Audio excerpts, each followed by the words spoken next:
ایران کی سپاہ پاسداران انقلاب اسلامی کے ایک اعلیٰ عہدیدار نے اطلاعات کے مطابق کہا ہے کہ آبنائے ہرمز بند ہے۔ اس دعوے کی امریکی سینٹرل کمانڈ نے تردید کی ہے۔ خبر رسائی ادارے رائٹرز نے پاسداران کے سربراہ کمانڈر کے ایک اعلیٰ مشیر کے بیان کا حوالہ دیا ہے، جو ایران کے سرکاری ذرائع ابلاغ نے پیر کے روز جاری کیا تھا۔ اطلاعات کے مطابق مذکورہ عہدیدار نے کہا کہ یہ بحری راستہ بند ہے اور خبردار کیا تھا کہ جو بھی جہاز اس سے گزرنے کی کوشش کرے گا اسے آگ لگا دی جائے گی۔ ہفتے کے روز ایران پر امریکہ اور اسرائیل کے حملے شروع ہونے کے بعد پاسداران انقلاب سے منسلک خبر رسائی ادارے تسنیم نے کہا تھا کہ یہ آبنائے عملی طور پر بند کر دی گئی ہے۔ تاہم امریکی سینٹرل کمانڈ نے جو مشرق وسطی کا احاطہ کرتی ہے پیر کے روز NHK کو بتایا کہ آبنائے بند نہیں ہوئی۔ اس نے مزید تفصیلات بتانے سے انکار کر دیا۔ موجودہ صورتحال کی وجہ سے خطے میں آئل ٹینکر کی آمد و رفت پہلے ہی متاثر ہو رہی ہے۔ آبنائے ہرمز کی بندش سنگین اقتصادی تشویش کو جنم دے گی، جو جاپان کے لیے بھی باعث تشویش ہوگی۔ جاپان کا 90% سے زیادہ خام تیل مشرق وسطی سے آتا ہے۔ حکومت جاپان نے کہا ہے کہ وہ ایران پر امریکی اور اسرائیلی حملوں کے دوران کشیدگی کو کم کرنے کے لیے متعلقہ ممالک کے ساتھ سفارتی کوششیں جاری رکھے گی۔ پیر کے روز ایوان زیریں کی بجٹ کمیٹی کے اجلاس کے دوران ایران کے بارے میں سوالات کی بھرمار ہو گئی۔ Democratic party for the people کی انتخابی حکمت عملی کمیٹی کے سربراہ مراوکا توشیہیدی نے کہا کہ وزیر اعظم تاکائیچی سنائے کو چاہیے کہ وہ غیر متوقع پیش رفتوں کو روکنے کے لیے رہنمائی کریں۔ جاپانی کمیونسٹ پارٹی کی چیئرپرسن تھامورا توموکو نے کہا کہ جاپان کو امریکہ اور اسرائیل پر زور دینا چاہیے کہ وہ پیشگی حملوں کو روک دیں۔ تاکائیچی نے کہا کہ ان کی ٹیم ایک سفارتی نظام ملاقات تیار کر رہی ہے جس سے وہ مشرق وسطی میں امن کی بحالی کے لیے ہر ممکن کوششیں کر سکیں گی۔ انہوں نے مزید کہا کہ ان کی حکومت اس طرح کے کام میں پہلے ہی مصروف عمل ہے۔ وزیر خارجہ موتیگی توشیمیتسو نے جاپان میں اسرائیل اور ایران کے سفیروں کے ساتھ ٹوکیو میں پیر کی شب ہونے والی الگ الگ ملاقاتوں میں بگڑتی ہوئی صورتحال پر گہری تشویش کا اظہار کیا۔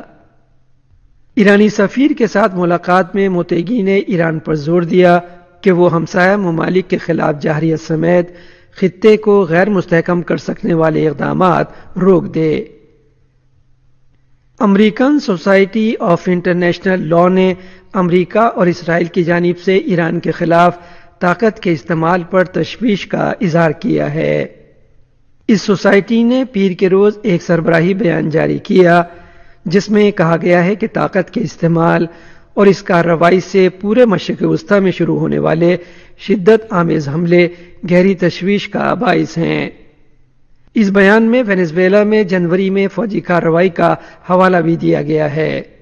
اس میں کہا گیا ہے کہ امریکی صدر ڈونلڈ ٹرمپ کی انتظامیہ نے ایک بار پھر اپنی جانب سے بین الاقوامی قانون کی پرواہ نہ کرنے کا مظاہرہ کیا اور اقوام متحدہ کے منشور کی خلاف ورزی کی ہے جو طاقت کے استعمال کو ممنوع قرار دیتا ہے۔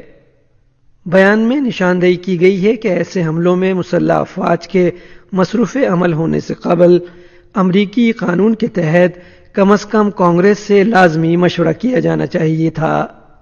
مذکورہ بیان میں کہا گیا ہے کہ صدر نے ایران کی طرف سے منڈلاتے حملے کا کوئی ثبوت پیش نہیں کیا اور اسی وجہ سے بین الاقوامی قانون کے تحت پیشگی حملہ کرنے کی کوئی بنیاد نہیں ہے۔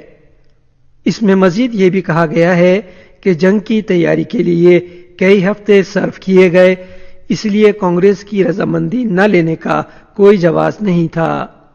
بیان کے آخر میں تمام فریقوں پر زور دیا گیا ہے کہ وہ بین الاقوامی انسانی قانون اور قانونی نظام کا احترام کریں۔ فرانسیسی صدر ایمانوئل میکرون نے بڑھتے ہوئے سیکورٹی خطرات کا مقابلہ کرنے کے لیے جوہری وار ہیڈز کی تعداد میں اضافہ کرنے کا اعلان کیا ہے۔ جناب میکرون نے پیر کے روز فرانسیسی بحریہ کے جوہری آبدوز کے اڈے پر تقریر کرتے ہوئے ملکی جوہری حکمت عملی کے بارے میں بات کی۔ انہوں نے اس فیصلے کا اعلان کرتے ہوئے کہا کہ بین الاقوامی برادری کے لیے سلامتی کے خطرات میں اضافہ ہو رہا ہے۔ مثال کے طور پر انہوں نے یوکرین کے خلاف جارحیت جاری رکھنے والے ملک روس کی طرف سے نئے جوہری ہتھیاروں کی تیاری کا حوالہ دیا۔ Stock home international peace research انسٹی ٹیوٹ کے ایک جائزے کے مطابق فرانس کے پاس 2025 میں دنیا میں چوتھے نمبر پر سب سے زیادہ 290 جوہری وار ہیڈز کا ذخیرہ تھا۔ جناب میکرون نے یہ موقف برقرار رکھا کہ ملک کے پاس جوہری وار ہیڈز کی موجودہ تعداد یا آئندہ تعداد کے منصوبے کے بارے میں نہیں بتایا جائے گا۔ سرد جنگ کے خاتمے کے بعد فرانس نے جوہری حکمت عملی پر نظر ثانی کرتے ہوئے اپنے جوہری ہتھیاروں کی تعداد کم کر دی تھی۔ جناب میکرون کے اعلان کا مطلب پالیسی میں تبدیلی لاتے ہوئے ملک کی جوہری صلاحیت کو پہلے سے زیادہ مضبوط بنانا ہے۔ جناب میکرون نے یہ بھی کہا کہ فرانس اپنے جوہری دفاع کو یورپ تک بڑھانے کے منصوبے کے بارے میں جرمنی، برطانیہ اور پولینڈ سمیت 8 ممالک کے ساتھ بات چیت کو آگے بڑھا رہا ہے۔ اس تجویز میں فرانس کے آس پاس ممالک میں مشترکہ مشقیں اور فضائی افواج کی تعیناتی شامل ہے۔ مشرق وسطی میں بڑھتے ہوئے تنازع کے دوران سرمایہ کاروں نے محفوظ کرنسی سمجھتے ہوئے ڈالر کی خریداری کی، جس کے نتیجے میں ین کی قدر میں کمی جاری رہی۔ ٹوکیو میں کرنسی کے لین دین میں ین کی فروخت بڑھنے سے ڈالر کے مقابلے میں جاپانی کرنسی کا تبادلہ 157 ین کی حد میں کیا جانے لگا۔ جاپان کی وزیر خزانہ کاتایاما ستسوکی نے کہا ہے کہ کرنسی مارکیٹ میں ہونے والی پیش رفت پر حکومت گہری نظر رکھے ہوئے ہے۔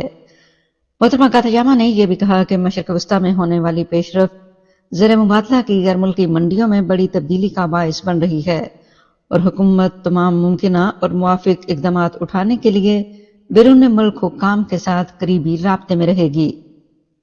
وزیراعظم محمد شہباز شریف نے ترکیہ کے صدر رجب طیب اردوان سے ٹیلی فون پر گفتگو کی۔ وزیراعظم نے مشرق وسطی میں بڑھتے ہوئے بحران پر گہری تشویش کا اظہار کرتے ہوئے ایران پر اسرائیلی حملے اور اس کے بعد خلیج کے دیگر برادر ممالک پر ہونے والے افسوسناک حملوں کی مذمت کی۔ وزیراعظم نے ترک صدر کو برادر خلیجی ممالک کی قیادت سے اپنے حالیہ روابط سے آگاہ کیا اور ان کے ساتھ پاکستان کی مکمل یکجہتی کا اعادہ کیا۔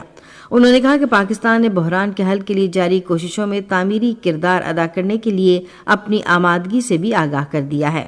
دونوں رہنماؤں نے اس بات پر زور دیا کہ مزید کشیدگی سے بچنے کے لیے تمام فریقین زیادہ سے زیادہ ضبط و تحمل اور بردباری کا مظاہرہ کریں۔ وزیر اعظم نے صدر اردوان کو افغانستان کی صورتحال کے تناظر میں حالیہ پیش رفت پر بھی اعتماد میں لیا۔ دونوں رہنماؤں نے اس سلسلے میں قریبی اور مسلسل رابطے میں رہنے پر اتفاق کیا اور خطے میں امن و استحکام کے قیام کے لیے اپنی کوششیں جاری رکھنے کے عزم کا اعادہ کیا۔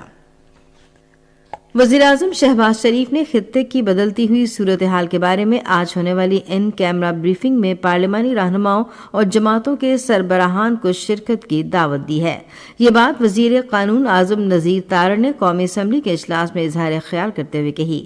انہوں نے کہا کہ اس اقدام سے خطے میں ہونے والی تازہ پیش رفت کے حوالے سے حکومت کی سنجیدگی ظاہر ہوتی ہے۔ وزیر قانون نے کہا کہ موجودہ حالات میں وقت کا تقاضا ہے کہ سیاسی اختلافات کو بالائے طاق رکھ کر اکٹھے بیٹھا جائے اور آگے بڑھنے کے لیے مشترکہ حکمت عملی ترتیب دی جائے۔ جنوبی لبنان کے متعدد قصبوں پر اسرائیلی گولہ باری کے نتیجے میں 3 افراد جاں بحق اور 16 زخمی ہو گئے ہیں۔ یہ ہلاکتیں قبریخہ اور سرفند کے علاقوں میں ہوئی ہیں۔ ادھر داودیہ کے علاقے پر ایک اور فضائی حملے میں مزید 14 افراد زخمی ہوئے۔ لبنان کے ہنگامی صورتحال سے نمٹنے کے ادارے کے مطابق پیر سے اب تک ملک پر اسرائیلی حملوں میں جاں بحق افراد کی تعداد بڑھ کر 40 ہو گئی ہے، جبکہ 240 افراد زخمی ہوئے ہیں۔ جنوبی غزہ میں اسرائیلی فوج کی فائرنگ سے ایک فلسطینی شہید ہو گیا ہے۔ فلسطینی خبر رساں ادارے وفا کے مطابق خان یونس کے شمالی علاقے ستار الشرقی میں فلسطینی شہری کو نشانہ بنایا گیا۔ غزہ کی وزارت صحت کا کہنا ہے کہ گزشتہ سال 1 اکتوبر کو امریکہ کی حمایت سے ہونے والے جنگ بندی معاہدے کے بعد سے اب تک اسرائیلی فورسز کی جارحیت کے باعث 631 فلسطینی شہید اور 1700 زخمی ہو چکے ہیں۔ ICC T20 عالمی کرکٹ کپ کا پہلا سیمی فائنل آج کولکتہ میں نیوزی لینڈ اور جنوبی افریقہ کے درمیان کھیلا جائے گا۔ میچ شام 6:30 بجے شروع ہوگا۔ دوسرا سیمی فائنل کل ممبئی میں انگلینڈ اور بھارت کے درمیان کھیلا جائے گا، جبکہ فائنل اتوار کے روز احمد آباد میں ہوگا۔ ہاکی کی بین الاقوامی قومی تنظیم FIH کے تحت منعقدہ ہاکی ورلڈ کپ کوالیفائرز مقابلوں میں آج مصر کے شہر اسماعیلیہ میں پاکستان اپنا گروپ میچ آسٹریا کے خلاف کھیلے گا۔ میچ پاکستان کے معیاری وقت کے مطابق سپہر 4 بجے شروع ہوگا۔ اور اب موسم۔ محکمہ موسمیات کی پیشگوئی کے مطابق آئندہ 12 گھنٹوں کے دوران ملک کے بیشتر علاقوں میں موسم زیادہ تر خشک، جبکہ پہاڑی علاقوں میں مطلع جزوی طور پر ابر آلود اور موسم سرد رہے گا۔ تاہم بالائی خیبر پختونخوا اور گلگت بلتستان میں کہیں کہیں گرج چمک کے ساتھ ہلکی بارش متوقع ہے۔ آج صبح ریکارڈ کیا گیا بعض بڑے شہروں کا درجہ حرارت: اسلام آباد اور Muzaffarabad 12 degree centigrade, Lahore 18، Karachi 22، Peshawar 17، Quetta 11، جبکہ گلگت اور مری میں 9 ڈگری سینٹی گریڈ ریکارڈ کیا گیا۔ سری نگر، لیہ، پلوامہ، اننت ناگ، شوپیاں اور بارہمولہ میں موسم سرد اور خشک، جبکہ جموں میں خشک رہے گا۔ آج صبح ریکارڈ کیا گیا درجہ حرارت: سری نگر، اننت ناگ اور شوپیاں میں 5 degree centigrade, Jammu 14، Leh -9، Pulwama 6 اور بارہمولہ میں 4 ڈگری سینٹی گریڈ ریکارڈ کیا گیا۔